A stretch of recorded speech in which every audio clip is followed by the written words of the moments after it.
नमस्कार। 5 दिसंबर 2025 के current affairs की इस खास चर्चा में आपका स्वागत है। ये है भाग 1 और इसे हमने खास तौर पर यूपीएससी की तैयारी करने वालों के लिए ही तैयार किया है। आज हमारे पास चर्चा के लिए बहुत कुछ है।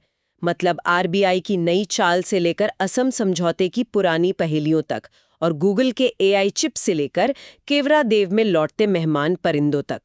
हमारा मकसद सिर्फ खबरें बताना नहीं, बल्कि उनके बीच के कनेक्शन को समझना है। बिल्कुल।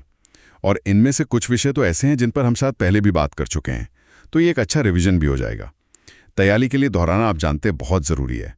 तो चलिए इन सभी स्रोतों से वो ज़रूरी जानकारी निकालते हैं जो परीक्षा के लिहाज से सबसे महत्वपूर्ण है। तो चलिए शुरू करते हैं। सबसे पहले अर्थव्यवस्था की सबसे बड़ी खबर।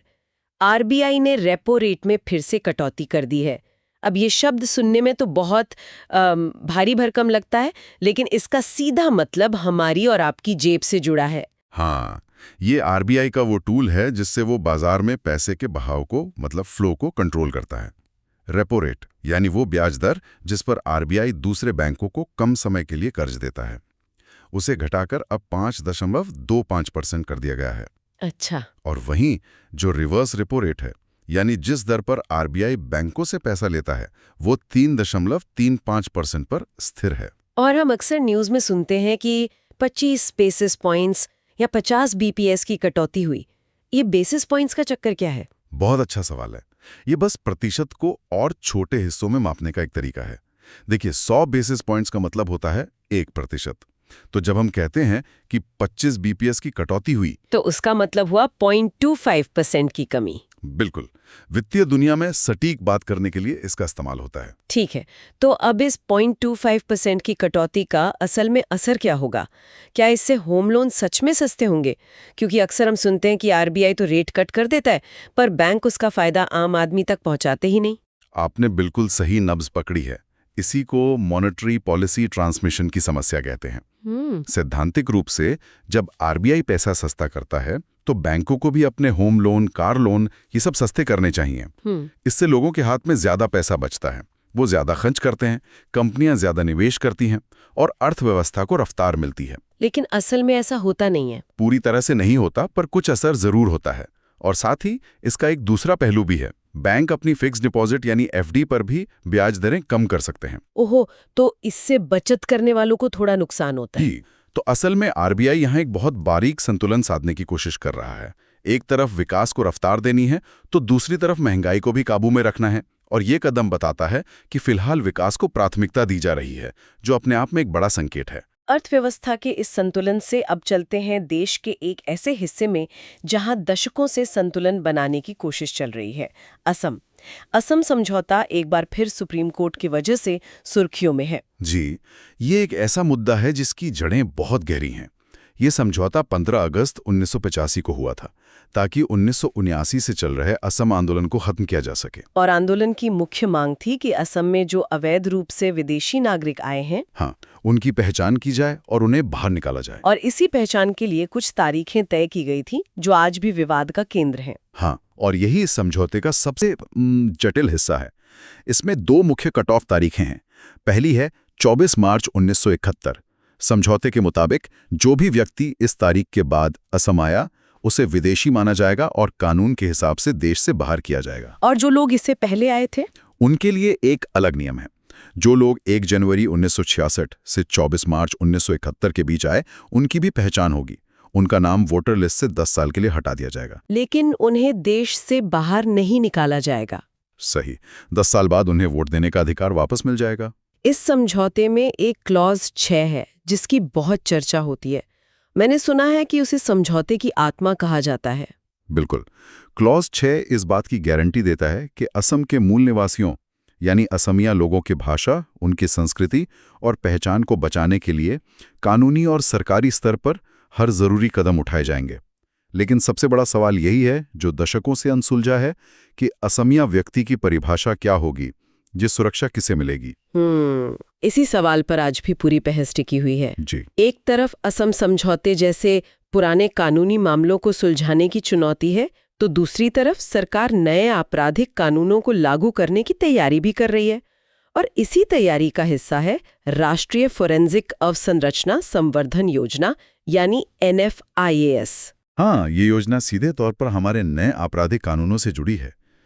नए कानूनों में यह अनिवार्य कर दिया गया है कि 7 साल या उससे ज्यादा सजा वाले किसी भी अपराध में फोरेंसिक जांच जरूरी होगी। अरे ये तो बहुत बड़ा बदलाव है। बहुत बड़ा। अब जाहिर है इससे हमारी फोरेंसिक लैब्स पर काम का बोझ आसमान छू जाएगा। तो ये योजना उस बड़े हुए बोझ से निपटने के लिए है। ठीक समझे। NFIAS का मकसद ही यही है। इसके तहत देश में राष्ट्रीय फोरेंसिक विज्ञान विश्वविद्यालय यानी NFSU के नए कैंपस खोले जाएंगे। और नई लैब्स भी बनेंगी। हाँ, और नई केंद्रीय फोरेंसिक विज्ञान प्रयोगशालाएं यानी CFSLs भी बनाई जाएंगी। लक्ष्य है कि फोरेंसिक सबूतों को इतना मजबूत बनाया जाए कि सजा की दर 90% से ऊपर चली जाए। ये न्याय व्यवस्था में एक बड़ा बदलाव लाने की क्षमता रखता है। ये तो हुई न्याय व्यवस्था को तकनीक से जोड़ने की बात, पर तकनीक अब हमारे जीवन के एक और बहुत ही बुनियादी हिस्से पर बदलने जा रही है, हमारा पता। धीरुवा नाम की एक नई पहल की चर्चा है। हाँ, ध्रुवा यानी digital hub for reference and unique virtual address. इसे भारत का अगला बड़ा डिजिटल पब्लिक इंफ्रास्ट्रक्चर माना जा रहा है, आधार और UPI की तरह। अच्छा? इसे डाक विभाग ने तैयार किया है और इसका आइडिया है address as a service. Address as a service, इसका मतलब क्या हुआ? क्या हमें एक डिजिटल एड्रेस मिलेगा? बिल्कुल। सोचिए, आपके घर का एक यूनिक डिजिटल कोड होगा। ये डिजिटल पोस्टल इंडेक्स नंबर यानी डिजिपिन पर आधारित होगा, जो पूरे भारत को छोटे छोटे 4x4 मीटर के ग्रिड में बांटता है और हर ग्रिड को एक यूनिक कोड देता है। ये सुनने में तो भविष्य जैसा लगता है, पर क्या इससे प्राइवेसी का खतरा नहीं है? मतलब सरकार के पास हर घर का एक जियो टैग डिजिटल पता होगा? ये चिंता बिल्कुल जायज है, लेकिन इस सिस्टम की खूबी यही बताई जा रही है कि इसका पूरा कंट्रोल नागरिक के हाथ में होगा।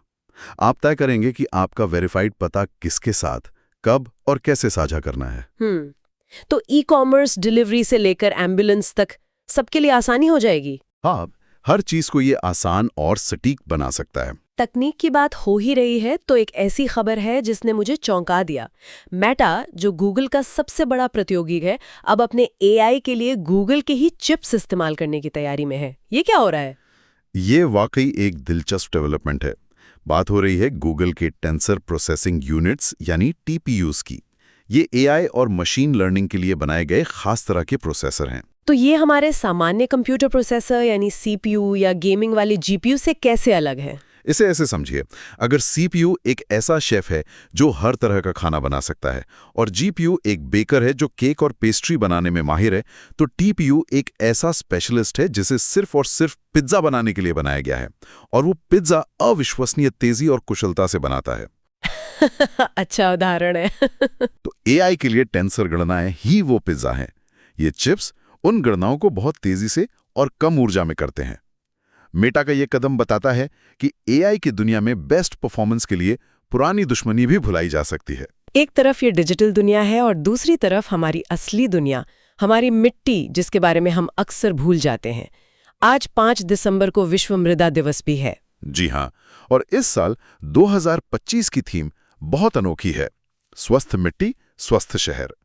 हम हमेशा खेती की मिट्टी की बात करते हैं, पर यह थीम शहरी मिट्टी पर ध्यान खींच रही है। शहरी मिट्टी मतलब पार्कों और बगीचों की मिट्टी? बिल्कुल। शहरों के पार्क, बगीचे और निर्माण स्थलों की मिट्टी भी हमारे स्वास्थ्य और पर्यावरण के लिए उतनी ही जरूरी है। संयुक्त राष्ट्र ने 2013 में इस दिन को आधिकारिक तौर पर घोषित किया था। मिट्टी की सेहत की तरह ही हमारे तटों की सेहत भी जरूरी है, और इसका एक छोटा सा प्रहरी है हॉर्न आइड घोस्ट क्रैब, जो हाल ही में अपने शिकार करने के अनोखे तरीके के लिए चर्चा में है। ये एक बहुत महत्वपूर्ण जीव है। इसे संकेतक प्रजाति यानी इंडिकेटर स्पीशीज माना जाता है। मतलब अगर ये कीड़े किसी तट पर स्वस्थ हैं, तो इसका मतलब है कि वो पूरा तटीय इकोसिस्टम स्वस्थ है। और इसे घोस्ट क्रैब क्यों कहते हैं? क्योंकि इसका रंग रेत जैसा होता है और ये इतनी तेजी से भागता है कि लगता है जैसे गायब हो गया हो। इसीलिए घोस्ट क्रैब यानी भूतिया केकड़ा। और इसका काम क्या है इकोसिस्टम में? ये अपने बिल बनाकर रेत में हवा पहुंचाता है और छोटे जीवों की आबादी को नियंत्रित करता है। पहले इसे सिर्फ स्कैवेंजर माना जाता था, पर अब पता चला है कि ये एक कुशल शिकारी भी है। तटीय स्वास्थ्य के एक प्रहरी से अब चलते हैं एक ऐसे स्थान पर जो पक्षियों के लिए स्वर्ग है, केवलादेव राष्ट्रीय उद्यान। खबर है कि वहां प्रवासी पक्षी लौट आए हैं। ये एक शानदार खबर है। केवलादेव, जो राजस्थान के भरतपुर में है, भारत का एक बेहद महत्वपूर्ण पक्षी अभयारण्य है। ये यूनेस्को की विश्व धरोहर सूची में भी शामिल है और एक रामसार साइट भी है। और इसकी सबसे बड़ी खूबी ये है कि ये मध्य एशियाई प्रवासी फ्लाईवे के ठीक बीच में पड़ता है, जो इसे साइबेरिया और दूसरे ठंडे इलाकों से आने वाले पक्षियों के लिए एक आदर्श स्टॉप बनाता है। इन पक्षियों का लौटना बताता है कि हमारे संरक्षण के प्रयास सही दिशा में हैं। ये प्रवासी पक्षी हमें याद दिलाते हैं कि दुनिया कितनी जुड़ी हुई है, और यही जुड़ाव हमें अंतर्राष्ट्रीय संबंधों में भी दिखता है, खासकर भारत की एक्ट ईस्ट पॉलिसी में। भारतीय तटरक्षक बल का जहाज विग्रह इंडोनेशिया के दौरे पर था। हाँ, विग्रह भारत की बढ़ती स्वदेशी रक्षा क्षमता का प्रतीक है। ये एक ऑफशोर पेट्रोल वेसल है जिसे L&T ने भारत में ही बनाया है। ये मेक इन इंडिया का एक बेहतरीन उदाहरण है। अच्छा। इसका काम हमारे विशेष आर्थिक क्षेत्र यानी EEZ की निगरानी करना और समुद्री कानूनों को लागू करना है। और इसका इंडोनेशिया जाना दोनों देशों के बीच बढ़ते समुद्री सहयोग को दिखाता है। और सिर्फ नौसेना ही नहीं, हमारे स्पेशल फोर्सेस भी इंडोनेशिया के साथ अभ्यास कर रहे हैं, है ना? बिल्कुल। गरुड़ शक्ति अभ्यास का 10वां संस्करण चल रहा है। यह भारत और इंडोनेशिया के विशेष बलों के बीच का एक संयुक्त अभ्यास है। इसका फोकस आतंकवाद विरोधी अभियानों पर होता है, जिसमें दोनों देशों के सैनिक एक दूसरे की तकनीकों और रणनीतियों से सीखते हैं। दक्षिण पूर्व एशिया में इंडोनेशिया के अलावा हमारा एक और पड़ोसी थाईलैंड भी भारत के करीब आ रहा है और ब्रिक्स में शामिल होना चाहता है। ये एक महत्वपूर्ण भू राजनीतिक घटनाक्रम है। यूपीएससी के नज़रिए से थाईलैंड की लोकेशन बहुत ज़रूरी है। ये दक्षिण पूर्व एशिया के बिल्कुल केंद्र में है और इसकी सीमा म्यांमार, लाओस, कंबोडिया और मलेशिया से लगती है। और प्राकृतिक संसाधनों में भी काफी समृद्ध है। जी, उसका ब्रिक्स में शामिल होने की इच्छा दिखाना इस समूह के बढ़ते वैश्विक प्रभाव का संकेत है, और ये इस क्षेत्र में चीन के प्रभाव को संतुलित करने की एक कोशिश भी हो सकती है। तो ये थी आज की हमारी गहन चर्चा। हमने आरबीआई की मौद्रिक नीति के बारीक संतुलन से लेकर असम समझौते की कानूनी जटिलताओं तक और द्रा जैसी भविष्य की तकनीक से लेकर अंतर्राष्ट्रीय संबंधों में भारत की बढ़ती भूमिका तक कई महत्वपूर्ण विषयों के तार जोड़े। आज हमने देखा है कि कैसे एक डिजिटल एड्रेस सिस्टम शासन में क्रांति ला सकता है और कैसे फोरेंसिक विज्ञान में सुधार न्याय वितरण को बदल सकता है। यहाँ सोचने वाली बात यह है कि भविष्य में टेक्नोलॉजी और गवर्नेंस का ये संगम नागरिक जीवन के और किन पहलुओं को मौलिक रूप से बदल देगा, जिनके बारे में हमने आज सोचा भी नहीं है। बिल्कुल सही। ये सोचने के लिए एक बेहतरीन बिंदु है। ये था 5 दिसंबर 2025 के करंट अफेयर्स का विश्लेषण। हम जल्द ही भाग 2 के साथ वापस आएंगे। अगर आपको ये चर्चा उपयोगी लगी तो कृपया लाइक और सब्सक्राइब करें। धन्यवाद।